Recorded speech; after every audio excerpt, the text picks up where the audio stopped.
माता की।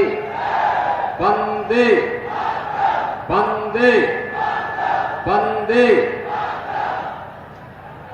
उत्तर प्रदेश सरकार के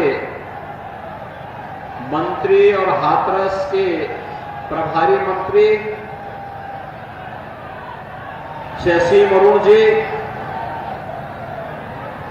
भारतीय जनता पार्टी के प्रदेश के उपाध्यक्ष श्री ब्रज बहादुर जी, जिला के अध्यक्ष श्री शरद माहेश्वरी जी, लोकप्रिय विधायक सिकंदरा राव श्री वीरेंद्र सिंह राणा जी, हमारे माननीय विधायकगण श्रीमती अंजुला माहौर जी, श्री रविंद्रपाल सिंह जी, श्री राजकुमार सहयोगी जी,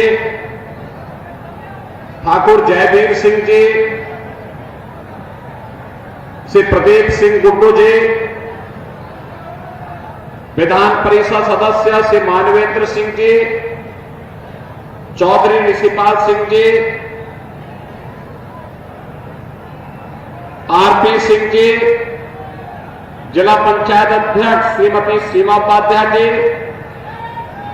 श्रीमती विजया सिंह जी, भारतीय जनता पार्टी के वरिष्ठ कार्यकर्ता श्री आरपी सिंह जी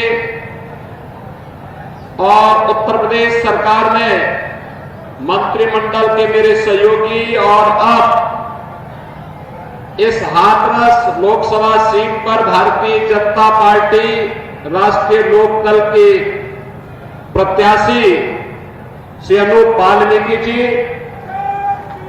भारतीय जनता पार्टी राष्ट्रीय लोकदल और एनडीए के सभी सहयोगी दलों के पदाधिकारीगण, उपस्थित सभी बहनों और भाइयों, आज मुझे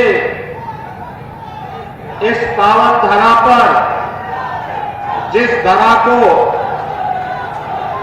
दाऊजी महाराज की अनुकंपा प्राप्त है, इस पावन धरा को नमन करने का अवसर प्राप्त हुआ है।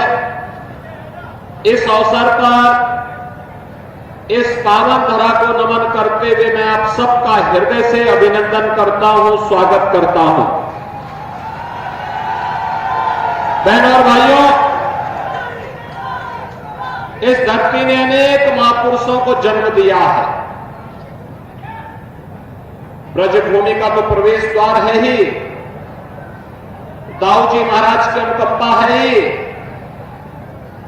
काका हाथरसी जैसे कवियों को देने वाले, साहित्यकारों को देने वाली धरती भी अनेक महापुरुषों को जन्म देने वाली धरती है। तो स्वाभाविक रूप से एक श्रद्धा का भाव इस धरा के प्रति हम सबके मन में उमड़ता है। आज जब लोकसभा का चुनाव चल रहा है, बहनों और भाइयों, मैं इस अवसर पर सबसे पहले इस क्षेत्र के वर्तमान में जो सांसद है श्री राजवीर सिंह दिलेर, जो आज हम सब के बीच में नहीं रहे, अचानक स्वास्थ्य खराब होने के कारण पिछले 2 वर्ष पहले उनका बाईपास सर्जरी भी हुई थी। आज वे हमारे बीच में नहीं रहे। मैं उनको भारतीय जनता पार्टी परिवार की ओर से विनम्र श्रद्धांजलि भी देता हूं। उनके पूज्य पिता श्री किशनलाल दिलेर जी के साथ एक लंबे समय तक संसद में मुझे कार्य करने का अवसर प्राप्त हुआ था। और यही नहीं, श्री राजवीर सिंह दिलेर एक बार मेरे साथ भी सांसद थे। आज वे हमारे बीच नहीं है, लेकिन उनकी आत्मा जहां कहीं भी होगी, वह हाथरस के विकास के लिए, आप सबके उत्साह और मन के लिए सदैव तत्पर रहे हैं। और मैं विश्वास के साथ कह सकता हूं कि हाथरस के विकास के लिए जो उनकी भावनाएं थी, उसके अनुरूप भारतीय जनता पार्टी यहां के विकास में कोई कोर कसर नहीं छोड़ेगी। इस बात का आश्वासन देने के लिए आज हम सब आपके बीच में यहां पर उपस्थित हुए हैं। बहनों और भाइयों, लोकसभा के चुनाव के 2 चरण संपन्न हो चुके हैं। 2 चरणों में 191 सीटों पर अब तक चुनाव संपन्न हो गए हैं और 191 सीटों पर जो चुनाव हुए हैं, चुनाव के रुझान बताते हैं कि जो आसार, जो आकांक्षा आपकी है, जो स्वर हाथरस का है, जो खुशबू हींग की हाथरस की है, वही पूरे देश के अंदर पहुंच रही है। और वह स्वर है कि फिर एक बार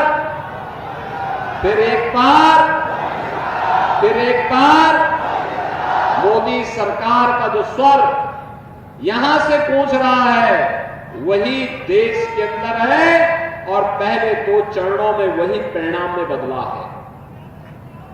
बहनों और भाइयों, एक तरफ जनता उत्साहित है, उमंग में, लोगों के मन में भावना है कि हमें देश के अंदर मोदी जी को तीसरा कार्यकाल देना है, क्योंकि मोदी जी ने 10 वर्ष में देश के लिए जो कार्य किया है वो अभिनंदनीय है, अद्भुत है, दुनिया के लिए कौतूहल और आश्चर्य का विषय पैदा करता है। कितनी तेजी के साथ भारत में परिवर्तन मोदी जी ने कैसे ला दिया है।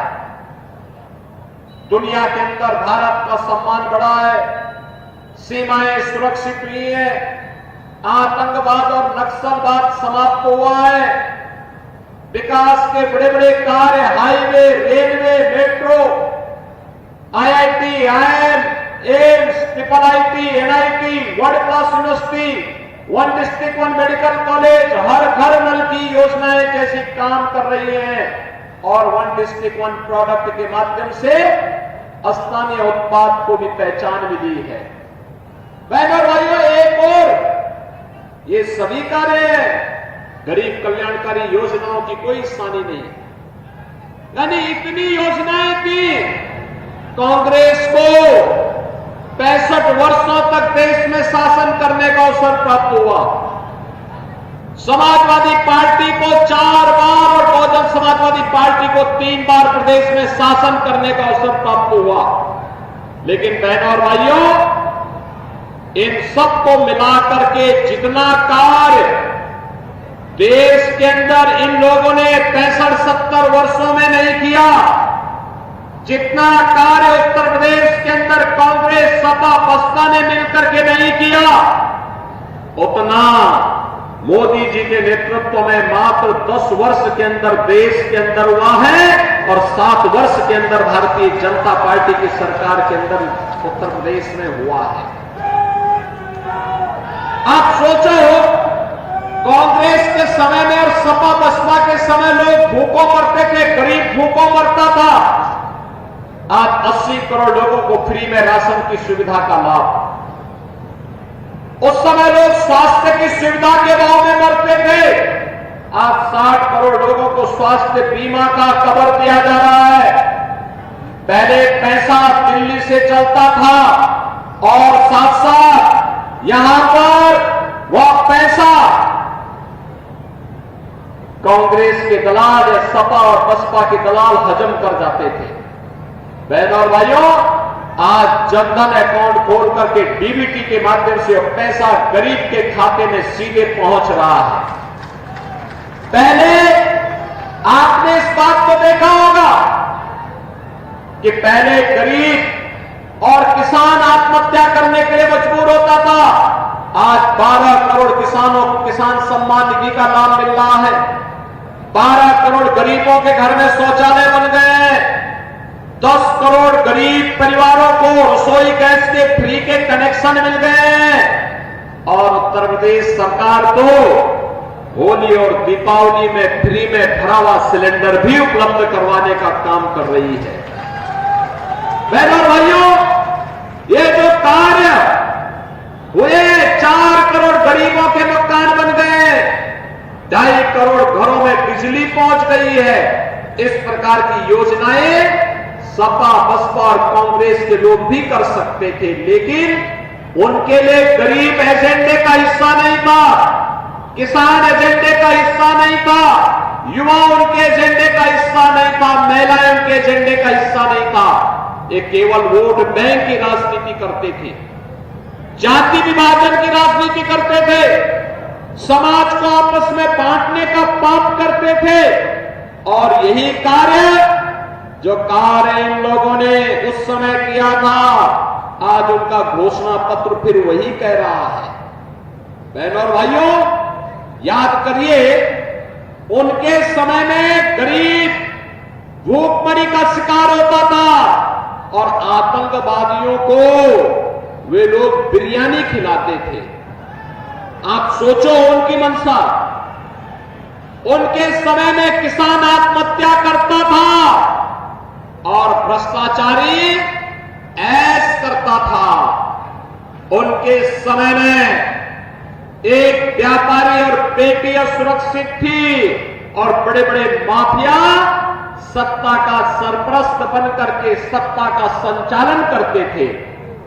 आज आपने देखा होगा, आज आप देख रहे होंगे, प्रदेश में नौकरी निकलती है पूरी पारदर्शी तरीके से। 6.5 लाख नौजवानों को हमने उत्तर प्रदेश में नौकरी दी, बिना किसी भेदभाव के दी। हाथरस के भी बहुत सारे नौजवान नौकरी पाए, कासगंज के नौजवान भी पाए, फिरोजाबाद के नौजवान भी पाए। आज आप देख रहे होंगे, योजनाओं को जितनी भी योजनाएं दी गई, 80 करोड़ लोगों को राशन मिल रहा, क्या किसी का चेहरा देखा गया क्या? अरे गरीब है, जरूरतमंद है, राशन मिलना चाहिए, भारत का नागरिक है, उसको मिलना चाहिए। 12 करोड़ किसानों को किसान सम्मान निधि मिल रहा है, क्या किसी का चेहरा देख करके दिया जा रहा है क्या? 60 करोड़ लोगों को आयुष्मान भारत की सुविधा है, क्या किसी का चेहरा देखा जा रहा है क्या? 50 करोड़ लोगों के जनधन अकाउंट खोले गए, क्या किसी की जाति, मत और मजहब पूछ करके दिया जा रहा है क्या? 4 करोड़ लोगों को आवास दिए गए, किसी की जाति, मत और मजहब पूछ करके नहीं, गरीबी को देख करके, दलित है, वंचित है, अति पिछड़ा है, उसको ये लाभ दिया गया है, चाहे वह किसी जाति, मत और मजहब का क्यों ना हो। बहनों भाइयों, इसीलिए मोदी जी ने 2014 में नारा दिया था, सबका साथ और सबके विकास का। लेकिन आज मैं आया हूं आपसे कहने के लिए, एक तरफ भारतीय जनता पार्टी और एनडीए है सबका साथ और सबके विकास के नारे के साथ, और दूसरी तरफ कांग्रेस सपा का इंडी गठबंधन है। इनका गठबंधन देखिए, कांग्रेस ने 1947 में देश का विभाजन कराया, पहले देश को बांटा। अब कांग्रेस अपने घोषणा पत्र में क्या कह रही है? कह रही है हम भारत के अंदर संपत्ति सर्वे कराएंगे। संपत्ति सर्वे का मतलब आपकी संपत्ति का सर्वे ये लोग कराएंगे, फिर आपकी संपत्ति का सर्वे करा करके आपके बाप दादों की जो कमाई है ना, इस कमाई को वे लोग एक विरासत टैक्स इस पे लगाने की बात कर रहे हैं। आपने सेन पित्रोदा का बयान पढ़ा होगा, इसमें विरासत टैक्स लगाएंगे। विरासत टैक्स क्या? अगर आपके बाप दादों ने 4 कमरे का घर बनाया है तो कहेंगे तुम 2 कमरे में रहो, 2 कमरे कांग्रेस या सपा के लोगों के अधिकार में चला जाएगा। बहनों और भाइयों, अरे मेहनत करेंगे आप, परिश्रम करेंगे आप, खून और पसीना बहाया, मेहनत से उन्होंने संपत्ति अर्जित की, और डकैती डालने के लिए कांग्रेस के लोग, इंडी गठबंधन के लोग आएंगे। क्या ये छूट देंगे क्या आप इनको? क्या ये छूट देंगे? पहले देश को बांटा, आज आपकी संपत्ति को बांटने की साजिशें लोग कर रहे हैं। यानी कितनी खतरनाक साजिश रच रहे हैं। हम जब किसी माफिया के खिलाफ कार्रवाई करते हैं, उसके लिए लोग घड़ियाली आंसू बहाते हैं, उसके घर में जाकर के फतिया पड़ते हैं। लेकिन एक गरीब, एक व्यापारी, एक सामान्य नागरिक की संपत्ति पर ये लोग डकैती डालना चाहते हैं। बहन और भाइयों, यही नहीं, कांग्रेस ने और भी बातें कही हैं। उसने कहा पर्सनल कानून को लागू कर देंगे। पर्सनल कानून को लागू करने का मतलब आप जानते हैं? 3 तलाक की जो कुप्रथा बंद की है मोदी जी ने, इसको लोग फिर से लागू करेंगे। पर्सनल कानून को लागू करने का मतलब आप जानते हैं ना? भारत जैसे लोकतांत्रिक देश का तालिबानीकरण करने की साजिश का हिस्सा है। और यही नहीं, ये कह रहे हैं अल्पसंख्यकों की रुचि के अनुसार खाना खाने, खान पान की पूरी छूट देंगे। उनकी रुचि क्या बहुसंख्यक से अलग है क्या? उनकी रुचि क्या अलग है क्या? अलग रुचि का मतलब क्या? जो आप नहीं खाते हैं, वे खाना चाहते हैं, उसके लिए स्वतंत्रता देंगे, यानी उनको गौकसी की छूट देंगे। क्या आप गौकसी की छूट दिलवाएंगे कांग्रेस सपा बसपा के लोगों को? हिंदू के लिए इससे बड़ा पाप हो ही नहीं सकता। और कांग्रेस आपकी आस्था के साथ खिलवाड़ कर रही है, देश को दंगों के आग में झोंकना चाहती है, अपने स्वार्थ के लिए भारत के विभाजन की आधार रखना चाहती है। हिंदुस्तान इसको कतई स्वीकार नहीं करेगा। क्या स्वीकार करेगा? जो एक पाप करने पर उतार हो चुके, देश के पुण्य क्षति करने पर, क्या राम और कृष्ण की धरती पर क्या गौकसी होगी क्या? बहन और भाइयों, हमें कांग्रेस सपा बसपा के इस हिडन एजेंडे को पहचानना होगा, इसके पीछे की मंशा को जानना होगा और समय रहते इनको जवाब देने के लिए तैयार होना होगा। ये लोग देश की संप्रभुता के साथ, देश की अखंडता के साथ खिलवाड़ कर रहे हैं। आपकी आस्था के साथ इन्होंने पहले ही खिलवाड़ किया था। आपने देखा होगा जब कांग्रेस की सरकार थी, उस समय भी इन्होंने प्रयास किया था अनुसूचित जाति, जनजाति, पिछड़ी जाति के लोगों पर हकों पर डकैती डालने के लिए। पहले इन्होंने जस्टिस रंगनाथ मिश्रा कमेटी गठित की। उस कमेटी ने क्या संस्तुति की थी? उसने कहा था कि पिछड़ी जाति के लोगों के हकों में से 6% आरक्षण काट करके ये मुसलमानों को दे दिया जाए। वो तो भारतीय जनता पार्टी ने आंदोलन किया था। उन्होंने कहा था ये बाबा साहब भीमराव अंबेडकर का अपमान होगा। बाबा साहब भीमराव अंबेडकर के नेतृत्व में जब देश का संविधान का प्रारूप तैयार हो रहा था, उस समय बाबा साहब भीमराव अंबेडकर ने एक बात कही थी और उस समय के संविधान के निर्माताओं ने एक बात कही थी कि धर्म के आधार पर आरक्षण कभी नहीं हो सकता। लेकिन कांग्रेस ने जस्टिस रंगनाथ मिश्रा कमेटी इसलिए गठित की थी जिससे वह पिछड़ी जाति के और अनुसूचित जाति और जनजाति के अधिकारों पर डकैती बैकडोर से कर सके, क्योंकि भारत का संविधान धार्मिक आधार पर आरक्षण नहीं देने की वकालत करता, कहता कि धार्मिक आधार पर नहीं आरक्षण हो सकता, क्योंकि इसी आधार पर तो देश का विभाजन हुआ था। लेकिन अब बैकडोर से इन्होंने डकैती डालने का काम किया। पहले रंगनाथ मिश्रा कमेटी और फिर सच्चर कमेटी भी ये कांग्रेस ने ही यूपीए गवर्नमेंट के दौरान गठित की थी।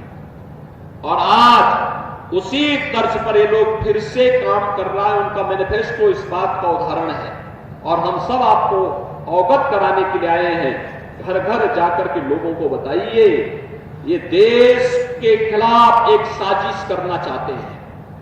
ये चुनाव देश निर्माण के लिए एक तरफ मोदी जी के नेतृत्व में आत्मनिर्भर और विकसित भारत की संकल्पना को साकार करने के लिए भारतीय जनता पार्टी आपके बीच में है।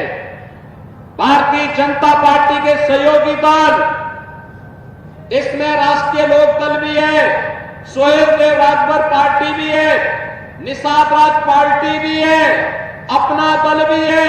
ये सभी दल भारतीय जनता पार्टी के साथ मिलकर के इस चुनाव में जनता जनार्दन का आशीर्वाद प्राप्त करना चाहते हैं। और दूसरी तरफ दूसरी तरफ बहनों और भाइयों, दूसरी तरफ कांग्रेस, सपा और उसके सहयोगी दल है जो देश के खिलाफ साजिश रच रहे हैं। मैं एक बात और आपको बता दूं, यहां के अहरिया समाज को आरक्षण से वंचित करने का पाप भी कांग्रेस ने ही किया था। याद करिए, पहले वो अनुसूचित जाति में आती थी, कांग्रेस ने उन्हें अनुसूचित जाति से अन्यायपूर्ण तरीके से हटाने का काम भी किया था।